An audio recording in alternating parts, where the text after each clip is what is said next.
Welcome to the Bloom Where You're Planted podcast from Never Too Late Cafe. I'm your host, Laura Womack. Each week we sit down for a chat with someone just like you, someone who had an idea, a passion, a dream, or sometimes just a thought, and planted that seed, watched it grow into something they wanted to share with the world.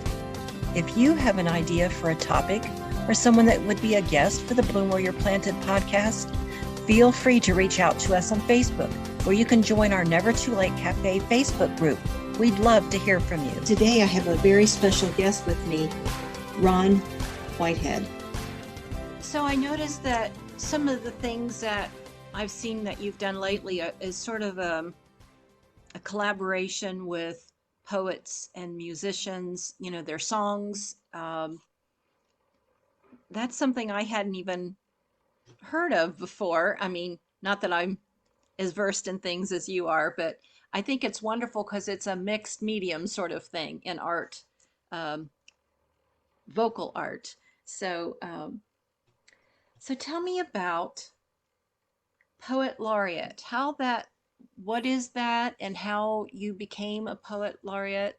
Am I saying it correctly? Yes. Well,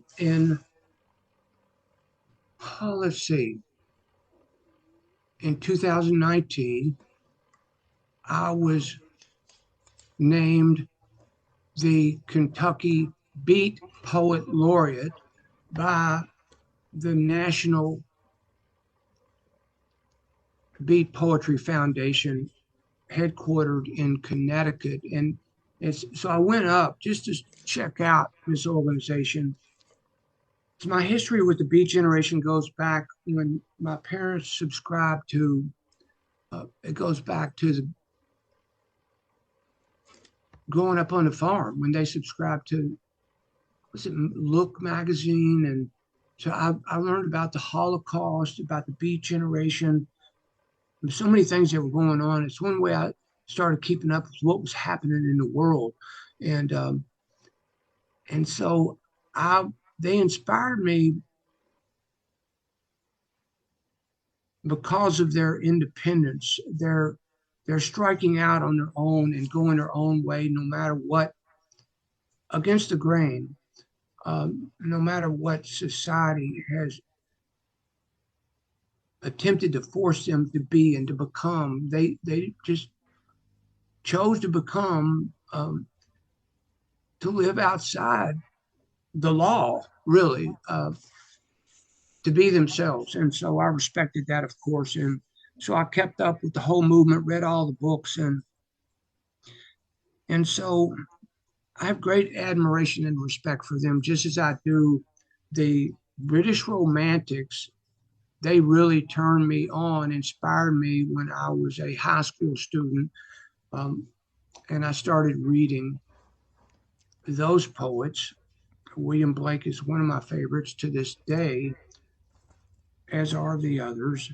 Um, and then the American Transcendentalist writers, um, Emerson, Thoreau, and the others, Whitman, is the godfather of American poetry, and and then the Beat Generation walks in those footsteps, and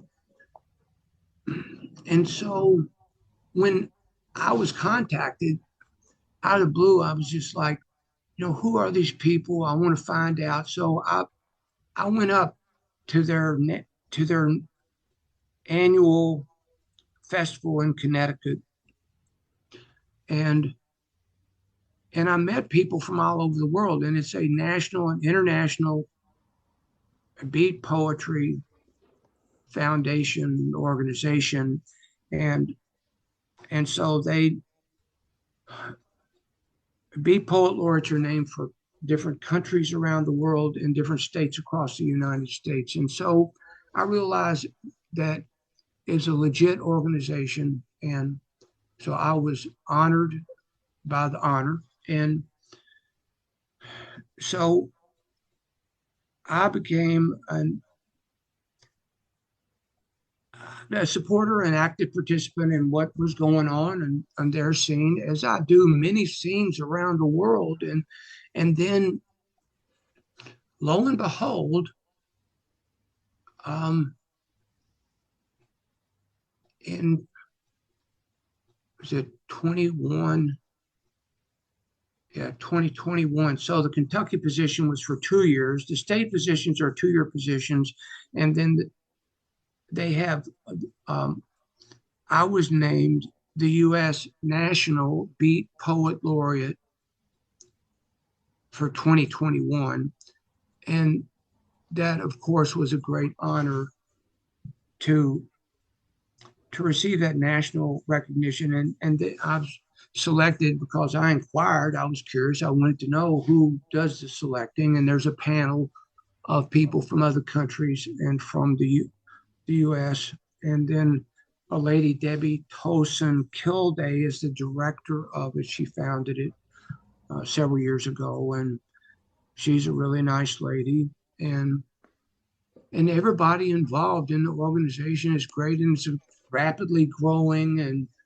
And then this year I went up and I had the honor of helping Debbie, the director, present Johnny Depp because of his, another Kentuckian, because of his lifetime love and support of the poets and writers of the Beat generation, with a lifetime Beat Poet Laureateship. And Johnny was deeply honored and humble in his acceptance, and which he received his acceptance via video, um, as he's been busy, of course. He's working on his first feature film since, it's been 5 years since he had a feature, since he was blackballed by Hollywood because of the big scandal um, with the lady. I forget her name right now. But Johnny's a good guy, and I was blessed. In 1996, I produced the official Hunter S. Thompson tribute um, in Louisville, and I brought in Hunter, I brought his mom, Virginia, his son, Juan. I brought in Johnny Depp, Warren Zevon, historian Douglas Brinkley, and many other people for a standing room only 4 hour concert at Wow. at Memorial Auditorium on 4th Street, which is where Hunter wanted to have it, because Hunter grew up in Louisville in the Highlands, and Hunter is one of the most respected writers in the world. He changed the face of writing, um, and but and I was blessed to be for us to be friends and to work with him for some time, and so I got to hang out. Johnny lived in his basement for 6 months, and when he was studying him to play him in Fear and Loathing in Las Vegas, the movie, and I just didn't think he could pull it off. I didn't see how anybody could be Hunter S. Thompson, because he has so many idiosyncrasies, and but Johnny did it with, like, within a minute. I, he's just one of the best actors ever, and he did a fantastic job. Unlike other people, I mean, other people try to play Muhammad Ali, for example, another great Kentuckian who was, um, Ali was one of my heroes, and he was one of Hunter's heroes too. Um, a courageous person, um, for a number of reasons. Okay, what other So, question do you have? Pulitzer Prize nominee, how, did that come about because of the, I mean, when was that? Well, it's been a while, but there were a couple of those nominations, and those were from publishers. I've got 25 books and 35 albums out, and um, on every kind of subject imaginable. And I have And then I was nominated by Dr. John Rocco at SUNY Maritime, State University of New York Maritime. Dr. John Rocco, ROCCO, nominated me for a Nobel Prize in Literature, and that blew me away. I wasn't expecting that. Um, but John Rocco has reviewed quite quite a few of my books and albums, all of which I appreciate. We've spoken and exchanged letters a few times and emailed back and forth and attempted to meet in person, but that hasn't happened yet, and I hope it does. He's a James Joyce scholar, but he's also a writer, and he's um, a Hawthorne scholar, a James Joyce scholar, a brilliant guy, but also author of books on Sonic Youth, on the Grateful Dead, and he loves music, he loves rock and roll. So, so anyway, just unexpected. All these things are unexpected, and all I do is I just keep writing. I've Mm-hmm. devoted myself to writing and to being a poet, and um, I just couldn't handle teaching college anymore, even though it was one of my dreams. I just felt like I did it long enough. And when the administration started invading the classroom and, and putting too much pressure, in my experience, on professors to become clones and just do everything by the book. And my favorite teachers were the ones who told lots of stories and really didn't go by the book. I mean, they knew everything by heart. Their students they do anything for their students. And but Miss Myrtle Calvert, my fourth grade teacher, for example, took us out for recess 3 or 4 times a day, and she told stories all the time. And we had spelling bees and math bees at the board, and um, she was a maverick because she was just herself, and she was just a fiery little lady, and I loved her. And but everything has become so corporatized and labelized and specialized, and we're not allowed much anymore to be Renaissance people and to have a multitude of interests in all the different areas. And I think we need to let students go a lot more in their um, expressions of not just creativity, but I mean, all studies in all areas can be creative if they're handled that way. There's not enough creativity in the classroom, not enough openness and and being yourself. And I told my students at the beginning of each class and each semester, if it ain't real, it ain't no deal. And if I'm going to spill my guts on the table and be myself, um, I mean, I'm not going to ask you to do that unless I do it myself.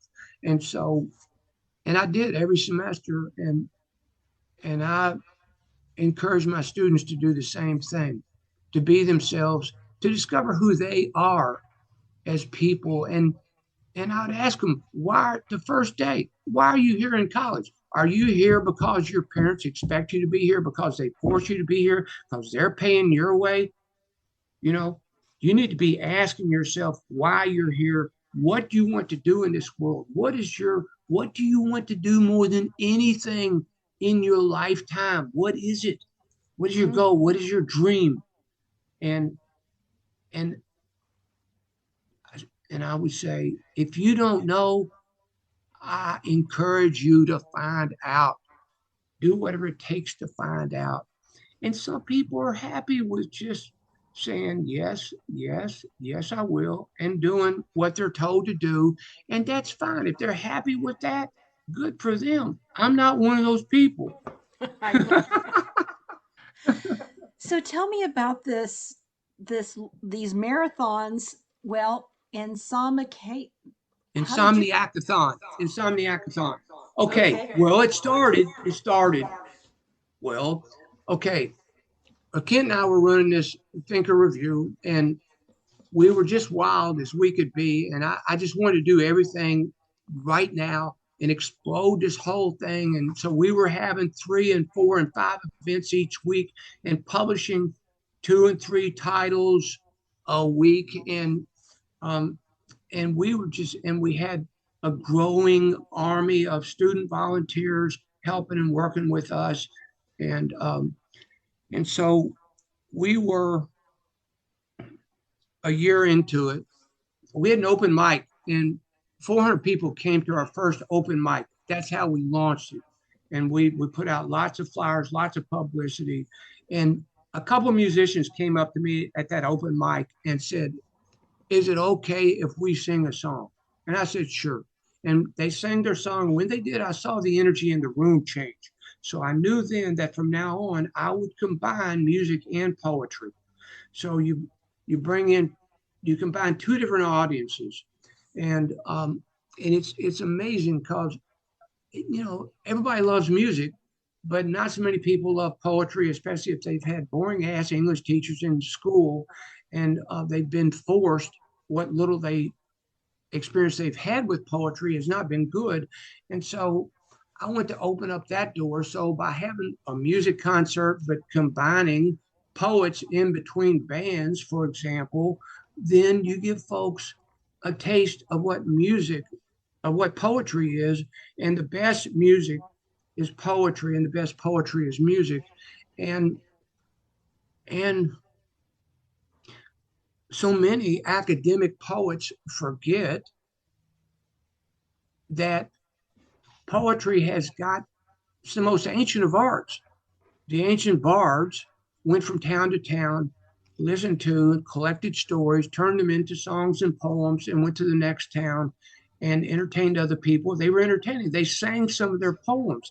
They engaged their audiences. And I have sat through so many academic conferences, and I've chaired sessions, and there's so many boring ass academic poets who will put you to sleep. And I always drank extra coffee before I went into one of those sessions. I took a cup with me because just to stay awake. I didn't want to, go to sleep and snore and do that. Um, So is but that I how would, you came to have marathon type sessions? well, that's It was that's part that's 24, 48, that's part 72. and the 90 hour one, yeah, and Whoa. How did, yeah, was it really nonstop, nonstop? yeah, and I would stay awake, and Kent would introduce some people, I would introduce some people. We would take turns. Usually, sometimes one of us would do more than the other. But when I went back to school, college after being out for years, I worked 2 and 3 full-time jobs, and I went to school full time while raising 3 kids. So I drank 15 to 20 cups of coffee a day, and for a number of years, I took 12, 14 Excedrin a day. I finally, after 6 years, I quit taking Excedrin and switched to Tylenol. The Excedrin, because I took Excedrin because it had caffeine in it, and but there's a little bit of a painkiller in there, to ease, you know, the idiocy of what I was doing, to soften the blow a little bit to my body, and but I see the thing is I had okay when I went back to school there was light at the end of the tunnel. I'd gone through all those years of working all those multitude of different jobs. I hated to put food on the table.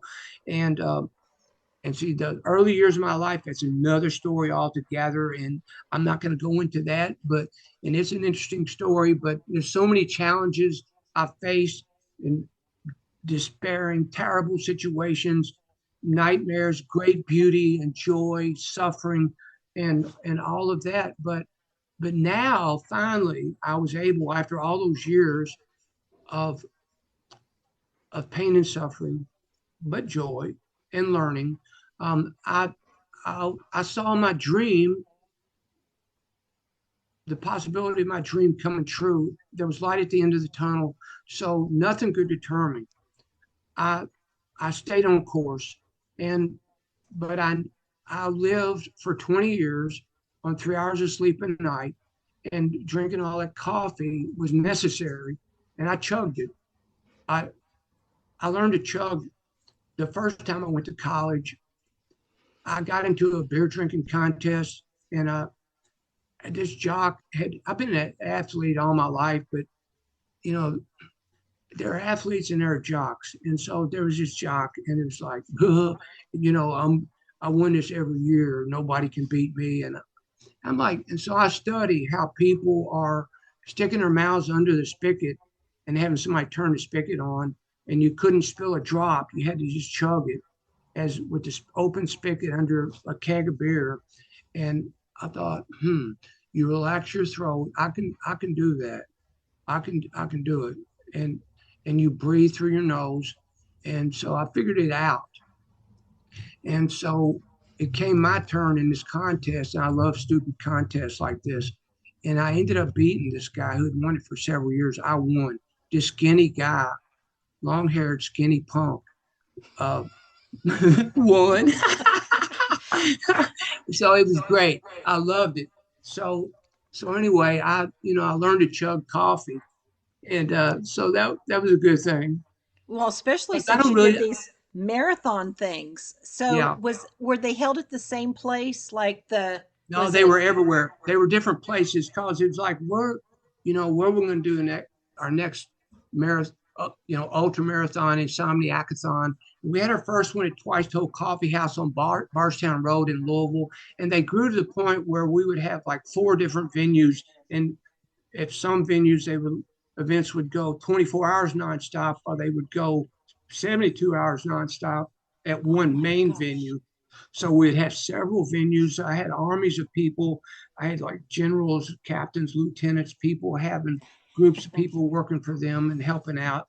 And Well, so I, it I seems did like that, but you it all started. But back up one second. It started. This is how the ultra marathon started for me. And this would just take a second. Okay, okay. I left home, and Mama called me one day, and she said, "Ronnie, you will love this. Beaver Dam is having." They were having like a 150-year celebration of their founding, something like that, and they're having a week-long events. And the last day, they were having a rocking chair marathon. So Mama told me about it, and she said, "You've got to enter this." And I said, "This sounds great, Mama." And because since the '60s, I've been into brain mind research and expansion of consciousness, um, and so I've always wanted to stare deep into the eyes of God. I've always wanted to fulfill my potential. What does that mean? None of us come close to fulfilling our potential. Our potential is ever expanding. So, um, so anyway, I entered the Beaver Dam Rocking Chair Marathon. Everybody had a sponsor. There are 133 of us. We sat in this new mid-city shopping mall, and all of this is mentioned in this movie. And there's Mama recorded a lot of this on Super 8. She had a Super 8 video camera, and she took footage. And she found that footage and gave it to the filmmakers for this new film, Outlaw Poet: The Legend of Ron Whitehead, that just came out. It's available now on Amazon films in the documentary section for streaming and rental and purchase. And so there's actual footage of the Beaver Dam Rocking Chair Marathon. I ended up writing a novel about it. And so I rocked. We started, there were judges sat in front of us. It became a huge event, like publicity. Courier Journal from Louisville came, big newspapers, magazines came, um, TV cameras, a few thousand people ended up coming to it. 133 people started out. Over 30 were hauled away to the hospital having one kind of breakdown or another. And Wow. everybody had a story to tell. Everybody had a rocker. Um, the local grocery store, Kirk's Grocery, sponsored me. I think it was $5. And so I rocked in a rocking chair for 89 hours and 55 minutes, from Saturday morning until Wednesday morning. And we had a 5 minute break every 3 hours. You had to run to the restrooms, they were that far away. And if you were 1 second late, the judges would disqualify you. And so it was an incredible. contest. But that was the beginning of my ultra marathons. I knew then I experienced, I had, when it got closer to the end, I mean, after 24 hours of no sleep, most people have done that. And so, it can get a little weird. And then Hmm. you go 48 hours and it gets weirder. And then you get into like this strange place. And so I had some out of body experiences towards the end. And it got bizarre. I write about it in the book. So that's enough to tell about it. But that let me know that I can at least do this much. And then I started wondering, of course, can I do more? I did that. Can I do more? Um, of course, when you're done, when you get done, it's like, I'll never do that again. Are you crazy? And it's like, and then a little time passes, and I'm like, what can I do next? I So, bet. yeah. Wow. So, one of the questions I ask everyone that's a guest is, what does the phrase bloom where you're planted mean to you? Oh man, bloom where you're planted. Well, that's what happens every moment of every day. Bloom where you're planted. Be yourself in each and every moment, um, because anything can happen anytime. Whatever, and that can be good, that can be bad. Good and bad is it depends on how we translate that, but we can die at any moment. Growing up in a country with multi-generational family, I grew up around old people. Mama took us. We visited old people. Relatives came to visit us. We went to visit them. Mama took us to the rest home and visited old people one day a week. And I saw the loneliness in rest homes. And so the people had funerals in their house. They kept the coffins in their living rooms.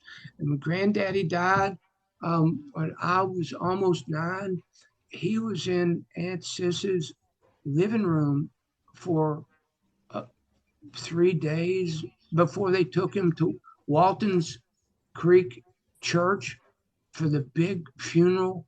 And so I faced death when I was a boy, and so I started early, overcoming the fear of death, realizing some people die when they're children, and some people die when they're born, and people die at all ages, and it can happen anytime to any of us. 2 weeks ago, I was driving downtown Louisville and going to U of L Dental School to get a routine cleaning. And at 8:20 a.m., I'm approaching by the convention center, approaching a green light at 3rd and Jefferson, and a big shiny red semi tractor trailer truck comes barreling, runs the red light right through. There's nothing I can do, and totals my truck. And in a flash, everything changes in an instant. And so my first thought Absolutely. was, am I dead?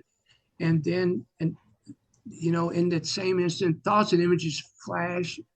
And no, I'm not dead. Am I injured? If so, how bad am I injured? I'm glad nobody else is hurt, etc. We don't know. So um, To bloom would be, it sounds like you've got your words of wisdom right in there too, to be yourself, and yes, you never know. yes, and Mama taught me um, that a good attitude is the most important thing in life. And so when people ask me how are you doing, no matter what's going on in my life, I tell them I'm doing great. Never, I've never been better. And and so my feeling is that even if things are terrible, that you know I'm going to have that attitude, and I'm going to, by God, one way or another, make things better than ever. And Oh, so, that's a good way to think about things. yeah, So, what is next for Ron Whitehead? well, I always got simultaneous uh, creative collaborations going on. I love it. For Sounds like. example, for example, I'm excited about a number of happenings. My friend Lee Pennington and your friend, um, Relative. Lee, Lee is a legendary Kentucky poet and writer, and we became friends years ago. Um, and we've done a lot of work together. So the main recordings, I've recorded so many different studios, but there's one in particular, Logan Street Studio in Kentucky, where I've done lots of work with some young cats, musicians, members of my band, the Storm Generation Band. And we just produced a new album, Songs of Bloody Harlan. The tracks are, it's 4 lead, it's bi-lead. I've got a couple tracks on there with musicians playing every kind of instrument and from the band, Storm Generation Band. And so that's coming out from Son of Blast Records. And we'll have release concerts in November. And the album's going to be released later in November in Louisville and in Gil Holland's Brewery in Harlan, so in Eastern Kentucky. So I have 2 release concerts. I'm really excited about that. Everybody involved in the project is, and I've got a new book. Oh my! The Great Blue Heron of Quasar Poetry, new and selected works, 1992 to 2022, coming out from Transmission Press from Indiana. And that's going to be a Christmas release, 270 pages. So I'm excited about that. It covers a lot of ground. And I'm working on a new album with Thomas Attar-Bellier, who's from Paris, France, who just moved and opened a new recording studio in Lisbon, Portugal. And we've already recorded 2 tracks, and we're recording like a dozen tracks for a new rock and roll spoken word album, my new one, which will be bilingual with Portuguese poets reading my works with me, them in Portuguese, me in English, but there will be, I've got some famous musicians and poets as guests, featured guests coming in for individual tracks. Joy Harjo has agreed to be a U.S. First Native American National Poet Laureate has agreed to be on one of the tracks. Sonic Lee Ronaldo of Sonic Youth, Mike Watt of Minutemen, Ruben Pollock of Iceland's Kaleo, a fantastic rock and roll band. They've opened for the Rolling Stones a few times since 2019. Some of those folks are going to be playing on individual tracks. Those are some of the projects I'm working on. I'm editing a 1,500-page, 3-volume fantasy trilogy from an author from the West Coast. It's a real solid book, so I'm excited about that.